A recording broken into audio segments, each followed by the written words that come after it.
Corintios capítulo 1 del versículo 1 al 9. Dice así la palabra del Señor: Pablo, llamado a ser apóstol de Jesucristo por la voluntad de Dios, y el hermano Sóstenes, a la iglesia de Dios que está en Corinto, a los santificados en Cristo Jesús, llamados a ser santos con todos los que en cualquier lugar invocan el nombre de nuestro Señor Jesucristo, Señor de ellos y nuestro. Gracia y paz a vosotros de Dios nuestro Padre y del Señor Jesucristo. Gracias doy a mi Dios siempre por vosotros, por la gracia de Dios que os fue dada en Cristo Jesús. Porque en todas las cosas fuisteis enriquecidos en Él, en toda palabra y en toda ciencia, así como el testimonio acerca de Cristo ha sido confirmado en vosotros, de tal manera que nada os falta en ningún don, esperando la manifestación de nuestro Señor Jesucristo, el cual también os confirmará hasta el fin, para que seáis irreprensibles en el día de nuestro Señor Jesucristo. Fiel es Dios, por el cual fuisteis llamados a la comunión con su Hijo, Jesucristo nuestro Señor. Amén. Vamos a estar orando. Padre amado, nuevamente y delante de tu presencia queremos venir en esta mañana a darte gracias por tu preciosa palabra, Señor. Esta palabra que hemos podido abrir, Señor, que hemos podido leer en esta mañana y que hemos estado meditando a lo largo de este día cuando empezamos a leer nuestros salmos, Señor. Hoy queremos que hable a nuestros corazones y a nuestras vidas, Señor. Es tu palabra, son estas letras, la expresión escrita de aquello que tú dijiste, Dios, a través de siervos tuyos, y por los cuales, Señor, nosotros somos amonestados, somos exhortados, somos confrontados con nuestra condición, Señor, y queremos rogarte que tú nos des sabiduría en esta mañana, que guíes nuestros caminos, Señor, que tú como buen pastor, Señor, nos estés llevando por esos pastos, Señor, que alimentan nuestra vida, por esas aguas frescas que refrescan nuestro ser, Dios. Gracias por tu palabra, Señor. Ella es lámpara a nuestros pies y lumbrera a nuestro camino. Ella es martillo que quebranta la piedra. Ella es espada de dos filos que penetra hasta lo más profundo de nuestro ser y discierne las intenciones y los pensamientos de nuestro corazón. Queremos ser amonestados por ella, como dice el salmista, y en guardarla, Señor, reconocer que hay un grande galardón, hay un gran premio en obedecerla a Dios. Queremos encomendar esta mañana tu palabra, habla a nuestras vidas y a nuestros corazones, en el precioso nombre de Cristo Jesús. Amén y amén. Mis amados hermanos, a lo largo de este año, del año pasado y de este año, hemos siempre propuesto hacer predicaciones en series. No hacer predicaciones de un solo tema. La semana pasada fue algo particular debido a que estamos tratando una temática a nivel misión y era un sermón especial. Esta semana, o a partir de hoy más bien, vamos a estar iniciando una serie en la carta del apóstol Pablo a los Corintios. ¿Por qué lo hicimos así, mis amados hermanos? Y usted debe entenderlo de esta forma. Estamos haciendo esta serie para poder conocer o tener más bien un panorama de todo el Nuevo Testamento. Poder conocer generalidades y algunos aspectos particulares de lo que ocurría en ese primer siglo. Y esto vino a razón de lo que estuvimos estudiando hace 2 años cuando vimos todo el libro de Hechos. Y quisimos mirar lo que las iglesias empezaron a vivir después de que fueron fundadas. Eso nos llevó ya a estudiar Gálatas, Santiago y Primera y Segunda de Tesalonicenses. La idea nuestra es este año estar abordando Corinto. ¿Qué es lo que está viviendo la iglesia en Corinto? Y tiene una aplicación a nuestra vida. ¿Saben? Dios trata de forma particular, pero también trata de forma colectiva. Si usted mira la historia del pueblo de Israel, Dios trató con personas, pero también trató con la nación completa. Y el Nuevo Testamento no es distinto. Usted mira la Escritura y desde los Evangelios hasta el Apocalipsis, o sea, todo el Nuevo Testamento, Dios va a tratar con personas, pero también va a tratar con el colectivo. Y si usted mira esta carta, está dirigida en particular a una iglesia ubicada en una comunidad, la iglesia de Corinto. Esta iglesia fue fundada por el apóstol Pablo cuando él, después de haber iniciado su segundo viaje misionero, se dirigió desde Tesalónica y pasó por Berea y luego pasó por Atenas. Estando en Corinto, vivió o estuvo allí durante 18 meses, un tiempo y una estancia más bien prolongada, donde él tuvo la oportunidad de predicar el evangelio. De hecho, en algunas ocasiones, y como era por costumbre de los judíos, le persiguieron. Y Pablo tuvo temor. Usted mira Hechos capítulo 18 y va a encontrar una verdad profunda allí. Pablo tuvo miedo. Pablo tuvo miedo.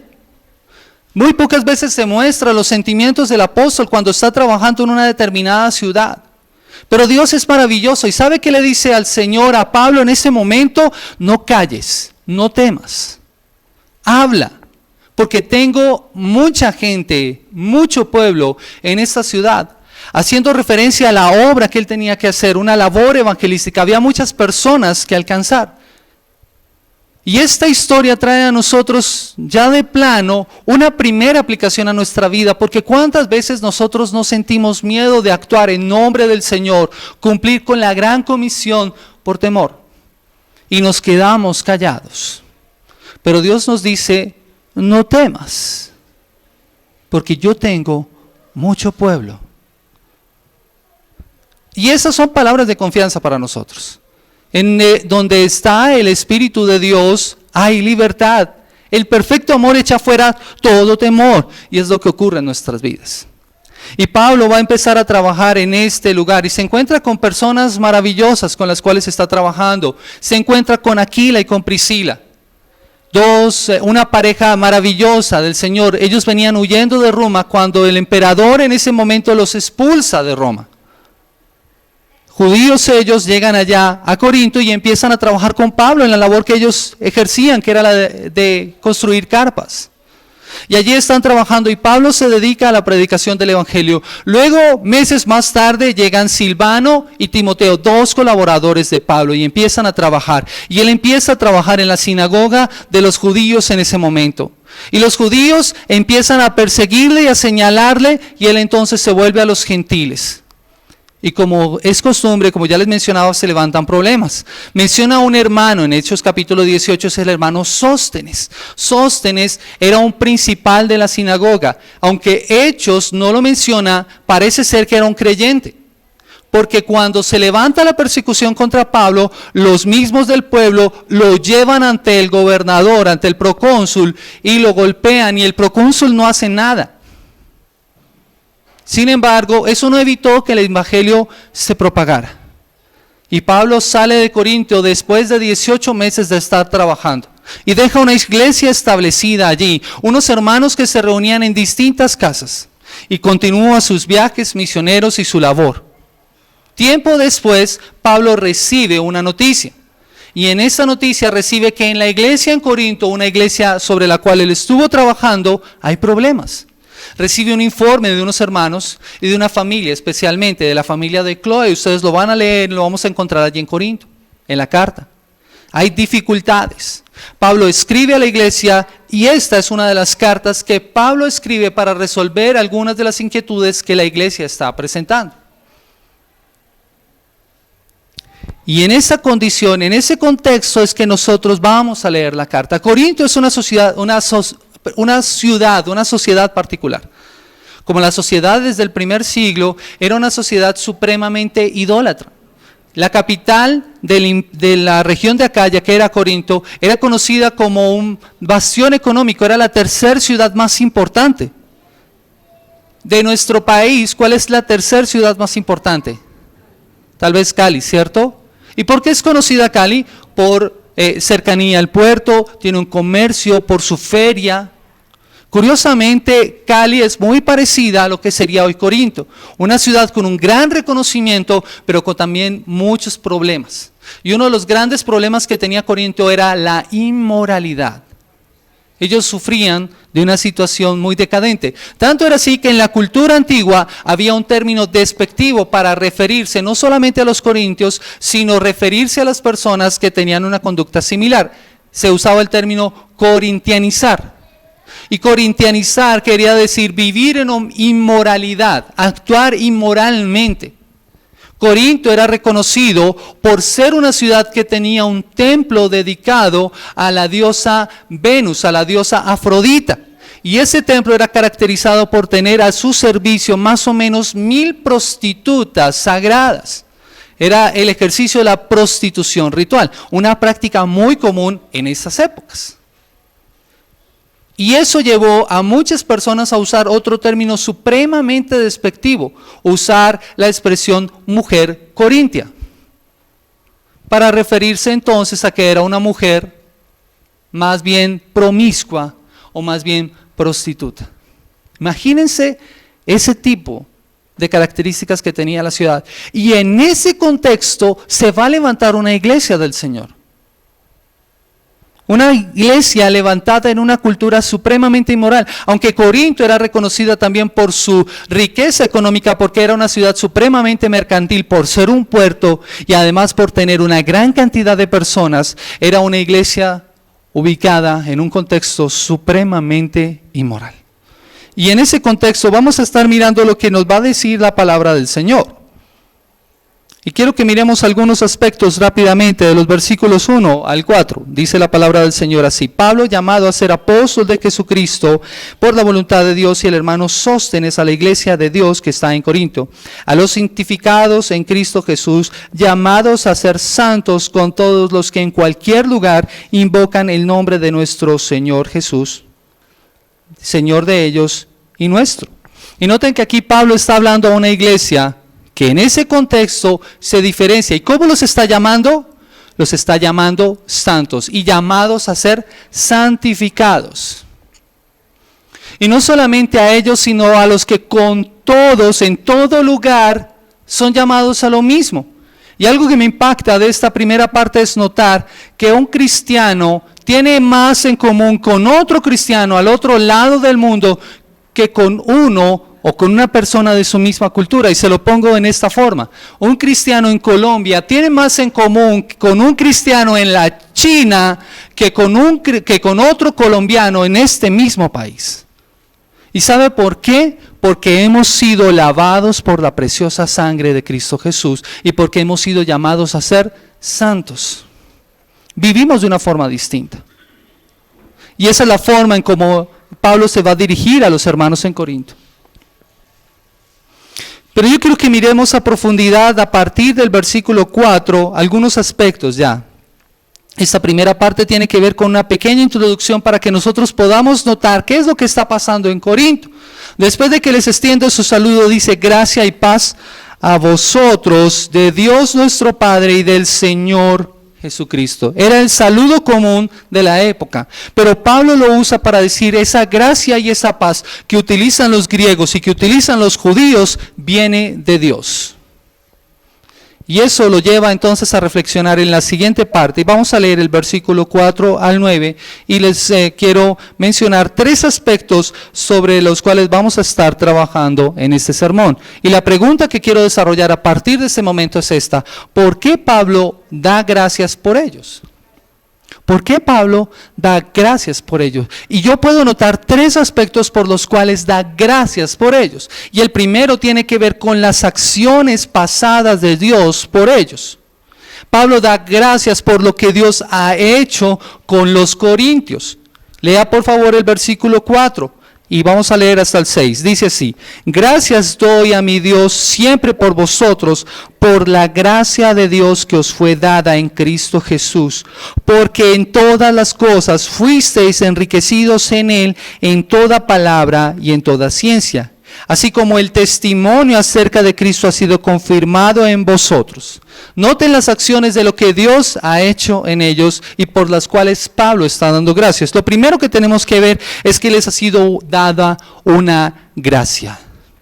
La palabra gracia tiene que ver con un regalo, algo que usted y yo podríamos recibir sin merecerlo. Ese es el concepto más sencillo de gracia. La gracia tiene que ver con que es un regalo que se dio sin que ellos lo merecieran y por el cual ahora pertenecen a Cristo. Esa es la razón por la cual Pablo da gracias por ellos. Da gracias porque recibieron el mismo regalo que otros en otro lugar han recibido. El regalo de la salvación, algo por lo cual ellos no habían trabajado, algo por lo cual el mismo apóstol decía no merecer. Y le reconoce eso. Ustedes tampoco merecen esa gracia, pero la han recibido. Es don de Dios. Dios obró en ustedes de forma en que ahora están viviendo de una forma diferente. Y piensen en esto. Pablo está hablando a una ciudad, a un pueblo que vive en una cultura supremamente idólatra, en una cultura totalmente paganizada, en una cultura que es totalmente opuesto a lo que es el mensaje del Evangelio. Y los llama y les dice: ahora ustedes han recibido una gracia maravillosa. Hay un contraste grande entre lo que ellos viven y lo que son en el Señor. Y han recibido una gracia. Son dones inmerecidos de los que ahora pertenecen a Cristo. Y me encanta cómo lo dice la traducción del lenguaje actual. En esta porción dice: Dios fue bueno y les dio a Jesucristo. Porque ¿sabe cuál es el don más maravilloso que una persona puede recibir? Es el don de recibir la salvación que es en Cristo Jesús. Recibir al mismo Señor. Tener al Señor, ese es el mayor regalo que una persona puede recibir. Por eso cuando usted comparte el mensaje del Evangelio, le está dando a la persona el don más grande que puede tener. Una persona podría ganarse el baloto, podría recibir la herencia de Bill Gates, pero nada de eso va a satisfacer lo que en Cristo una persona puede recibir. Nada de eso. Por eso el don de la salvación es el regalo más grande. El regalo más grande que nosotros podemos hacerle a una persona es regalarle, por ejemplo, una Biblia, porque a través de la palabra de Dios esa persona podría conocer la salvación. Pero no solamente le regale la Biblia. Ayúdela a esa persona a estudiarla para que conozca al Señor. Y ese es el regalo más maravilloso. Y note que Pablo va a dar también gracias no solamente por el don de la salvación, sino porque, como dice el versículo 5, en todas las cosas fueron enriquecidos en él, en toda palabra y en toda ciencia. Y tiene que ver esto con una riqueza espiritual. Nosotros estamos muy condicionados por lo material en nuestra sociedad.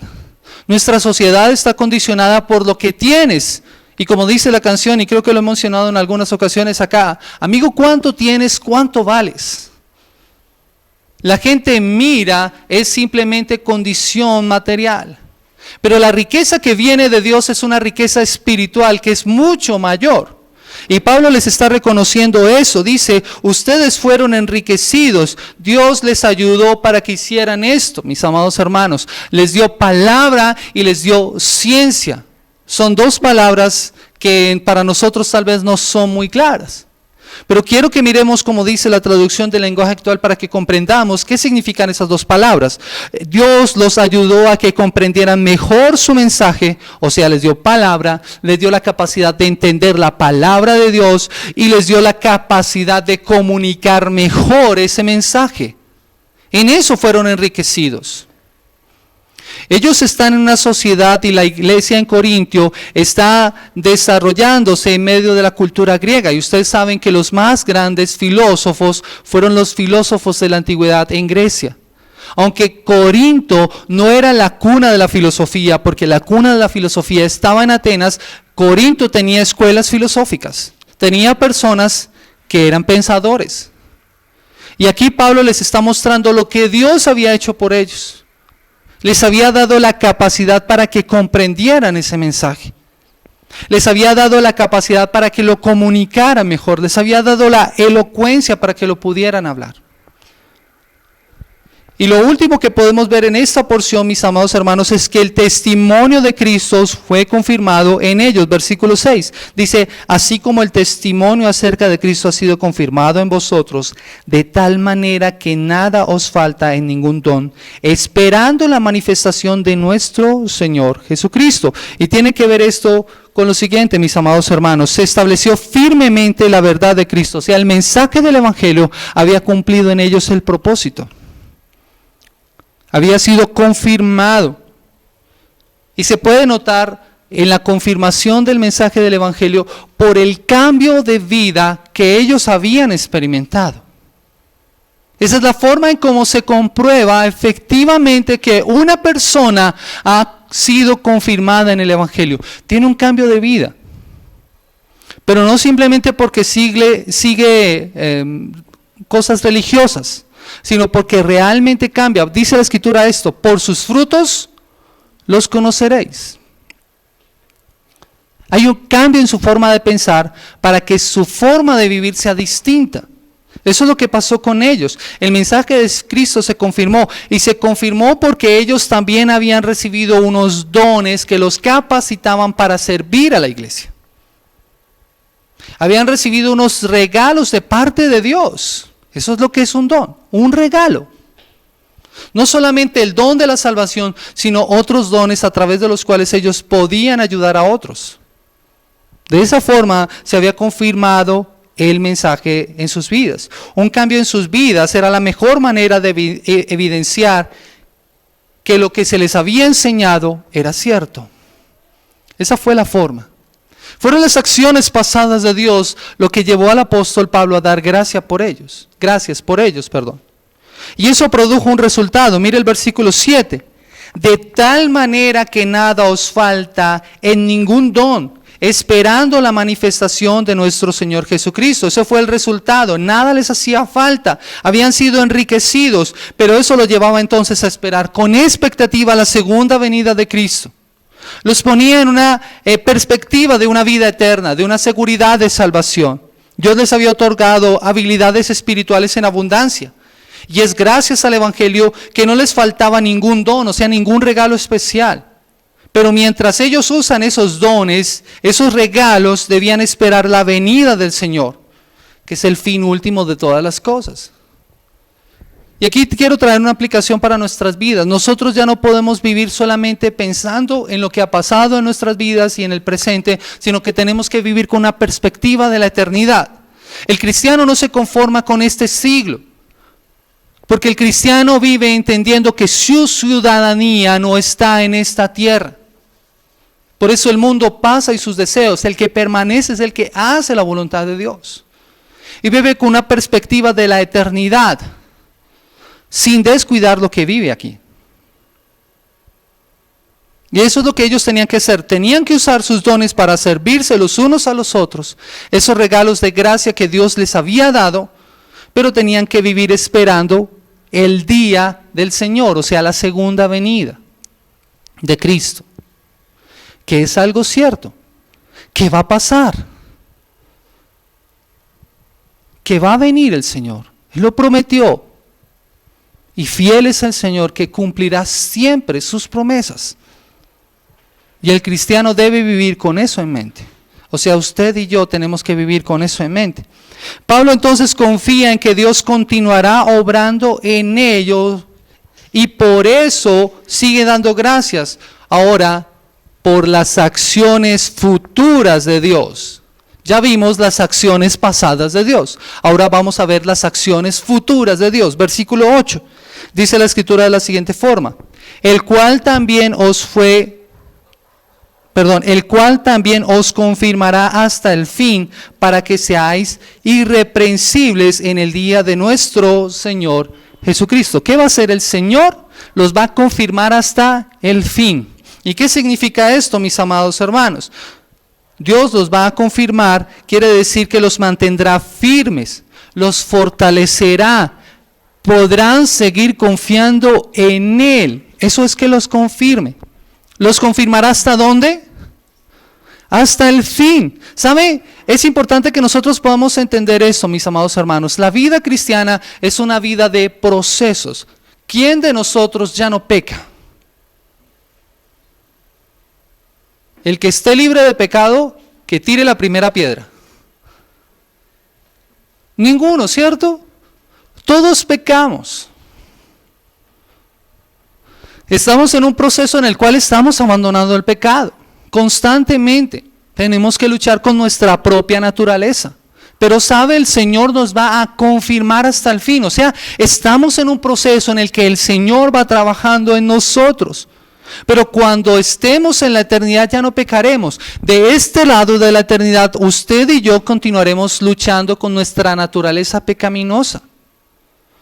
contra todas esas inclinaciones que nos llevan a hacer lo malo, lo que no le agrada al Señor. Estamos en esa lucha.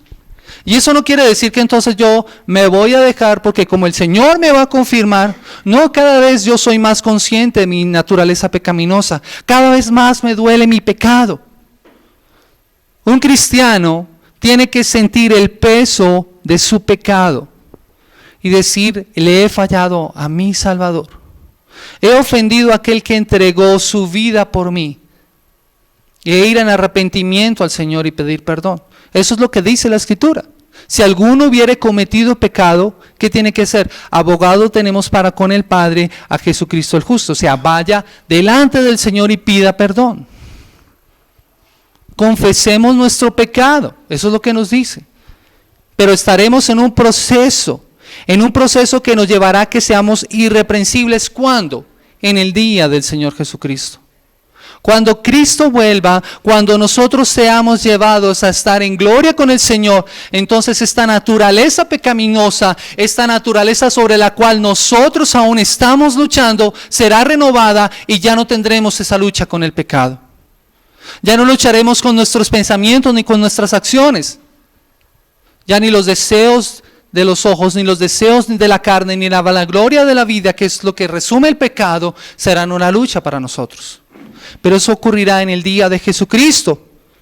Nadie entonces podrá reprocharles nada porque Dios los va a mantener libres de culpa. Nadie podrá acusarlos de haber hecho algo malo. Eso es lo que significa ser irreprensibles.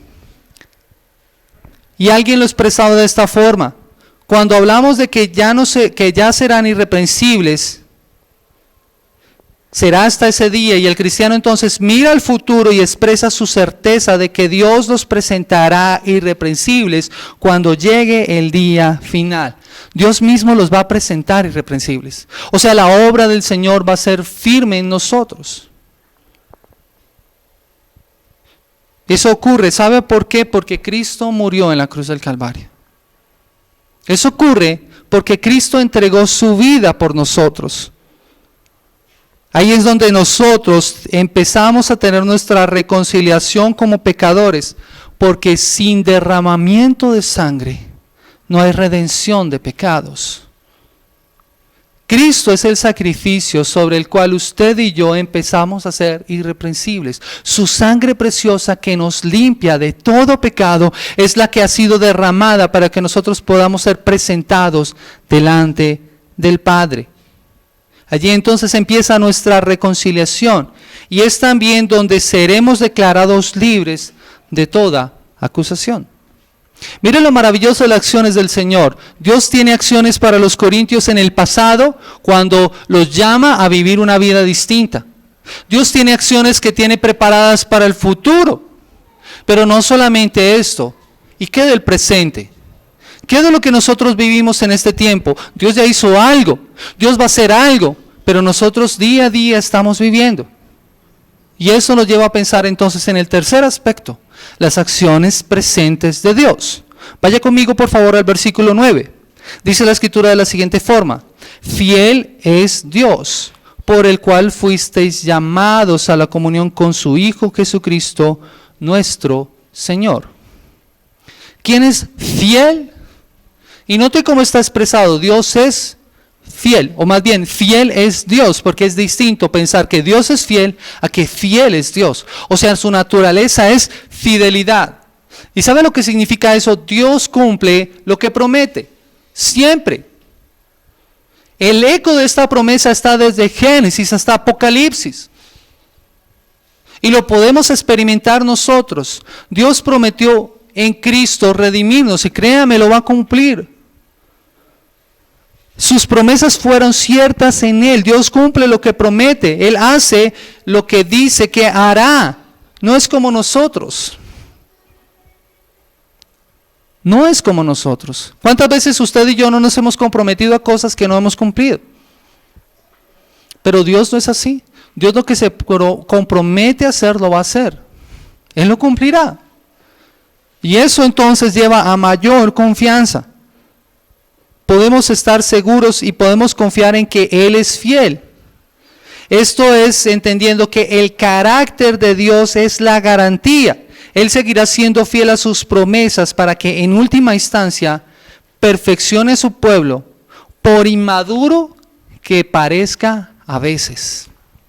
O sea, su pueblo, y eso quiere decir usted y yo, podemos parecer muy inmaduros, que no hemos reflejado el fruto del Espíritu Santo, por ejemplo. Pero Dios es fiel. Y sabes, es maravilloso entender eso, porque cuando yo entiendo que Dios es fiel, puedo comprender entonces palabras como esta: el que empezó en vosotros la buena obra, ¿qué va a hacer? La va a terminar. Yo puedo entender que entonces tengo seguridad. Dios es fiel. Eso me da confianza, eso está basado en lo que Dios hará. Y por eso somos llamados nosotros a vivir en comunión, a compartir la vida con su Hijo. Y eso es en el presente. La vida que ahora vivimos, como dice Pablo, ya no la vivimos en la carne, sino la vivimos en la fe del Hijo de Dios.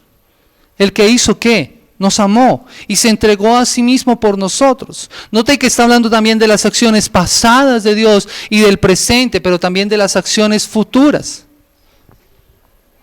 Podemos entonces entender que somos llamados a la comunión de su Hijo Jesucristo, nuestro Señor.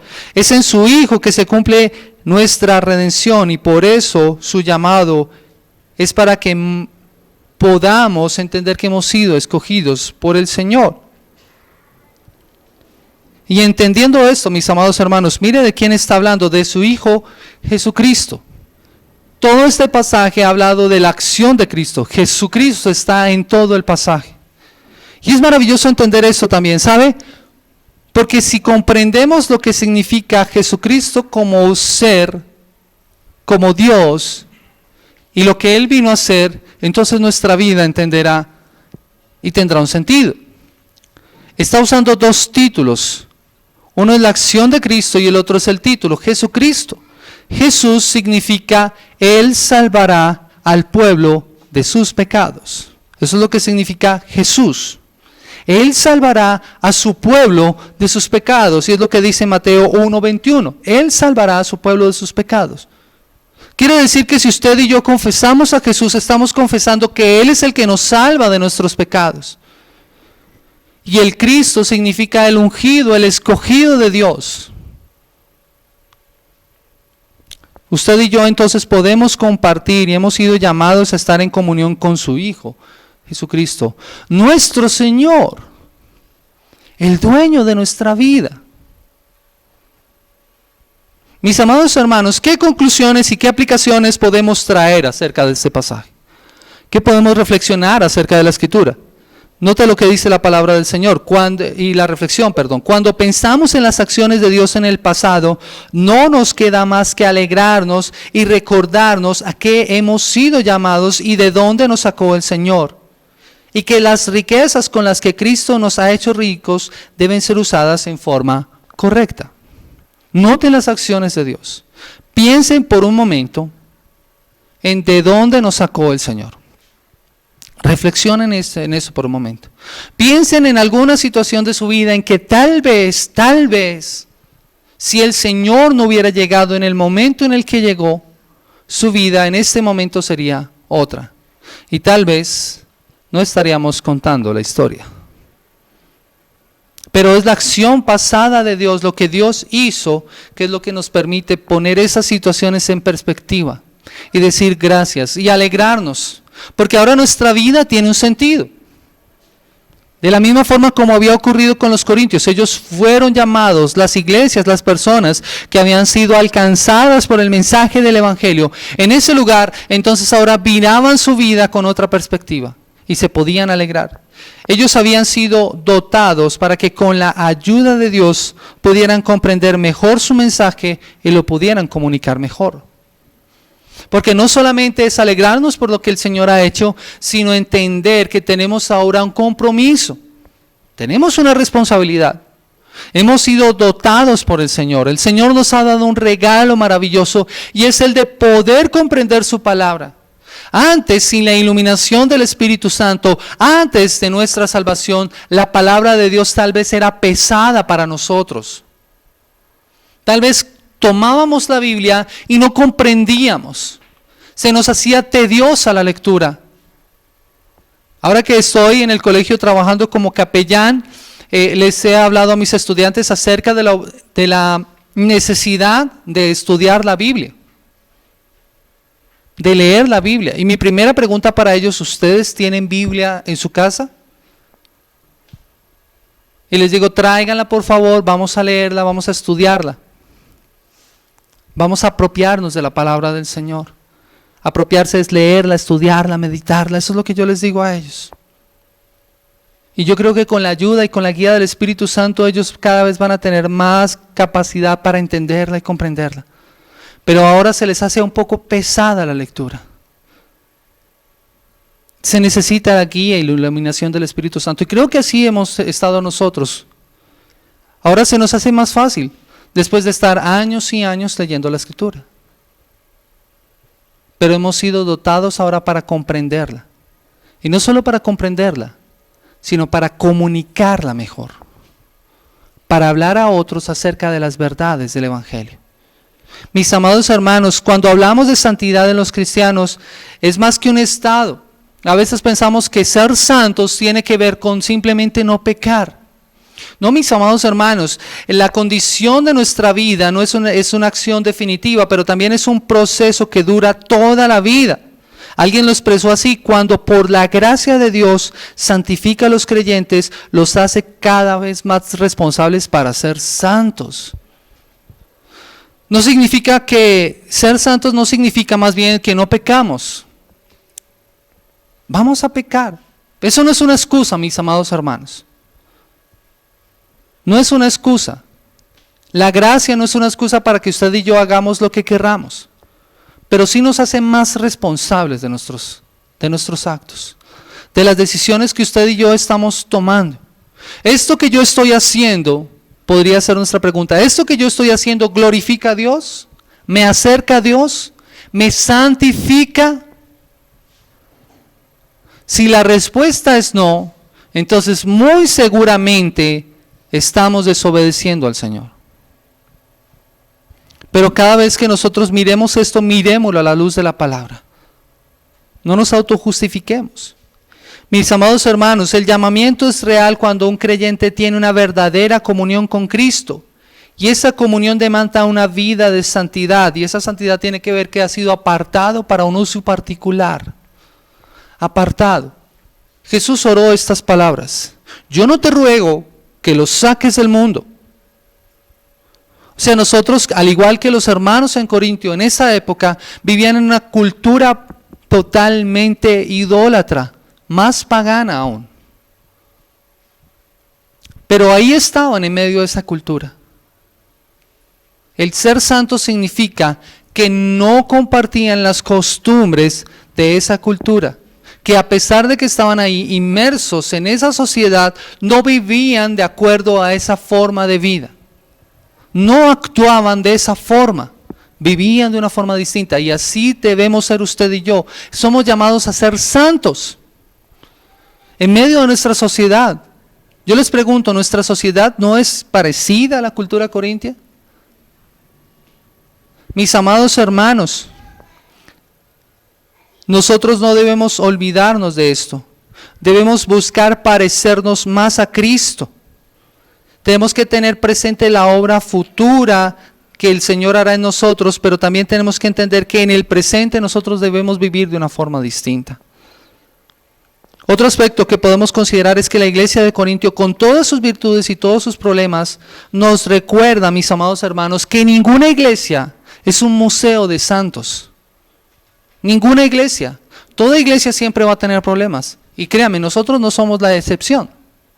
La iglesia no es una comunidad o no es un museo de santos. Es más bien un hospital de pecadores. Y si alguien en esta iglesia siente que ya no debe estar en el hospital, mis amados hermanos, esa persona tiene que ser llevada con urgencia a sala de cuidados intensivos. Siempre vamos a necesitar la iglesia. La iglesia es algo que necesitamos nosotros para crecer. Pero la iglesia no son estas 4 paredes. La iglesia somos usted y yo. Eso es lo que significa que Dios nos ve a nosotros en colectivo, Cuando pensemos en la iglesia, no pensemos en ubicación geográfica, ubiquemos o pensemos en personas. Eso es la iglesia. Y la iglesia es un cuerpo que tiene que seguir creciendo. Y crecerá en la medida en que usted y yo compartamos el mensaje de las buenas nuevas de salvación. El carácter de Dios es la garantía. Él seguirá siendo fiel a sus promesas para que en última instancia seamos perfeccionados por inmaduros que a veces parezcamos ser. Que no logramos parecernos a Cristo o que estamos en ese proceso de parecernos a Cristo. Pero el Señor seguirá obrando en nosotros porque Él es fiel. Él es fiel para obrar en nosotros, para irnos perfeccionando. Madurez tiene que ver, mis amados hermanos, con esto. Madurez tiene que ver con parecernos más a Cristo. Esa es nuestra medida, esa es nuestra meta. Maduramos no en la medida en que nuestros cuerpos se desarrollan, sino en que nuestra vida se parece más a la de Cristo. Pregúntese cuán cerca usted está de parecerse a su Salvador. Y esa será la medida de su madurez. Unos están más cerca que otros, otros estamos más lejos. Pero todos estamos en ese proceso de madurar. Y mis amados hermanos, este pasaje no quedaría completo si nosotros no reflexionáramos acerca de la obra de Cristo. Si no miramos que este pasaje nos muestra la importancia de vivir con la perspectiva de la segunda venida de nuestro Señor. Yo te pregunto, ¿vives con ese día presente en tu mente? ¿Vives con ese día presente en tu mente? ¿Sientes temor? Debes sentir temor, ¿sabes? Debemos sentir temor de ese día. Porque ese día va a ser grande y maravilloso. La trompeta sonará. Y los que hayan muerto, dice la palabra del Señor, resucitarán. Los que hayan muerto en Cristo resucitarán y serán levantados con Él en las nubes. Y luego los que hayamos quedado, los que estemos con vida, si estamos nosotros con vida, seremos arrebatados juntamente con ellos en las nubes. Debemos vivir con ese día en mente. Y hacer como decía uno de los reformadores. Nosotros vivimos preparándonos como si Cristo viniera en 1000 años, pero debemos vivir como si Cristo viniera en este mismo instante. Prepararnos como si viniera dentro de 1000 años, pero vivir, actuar como si viniera en este mismo instante.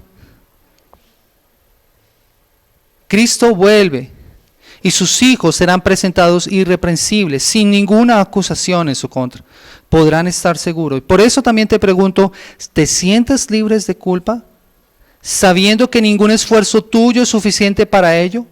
Porque solo Cristo es el que mantiene firmes hasta el final a sus hijos, para que estén libres de toda culpa. Por eso, cuando Él vuelva, el Señor es el que los va a presentar libres de culpa.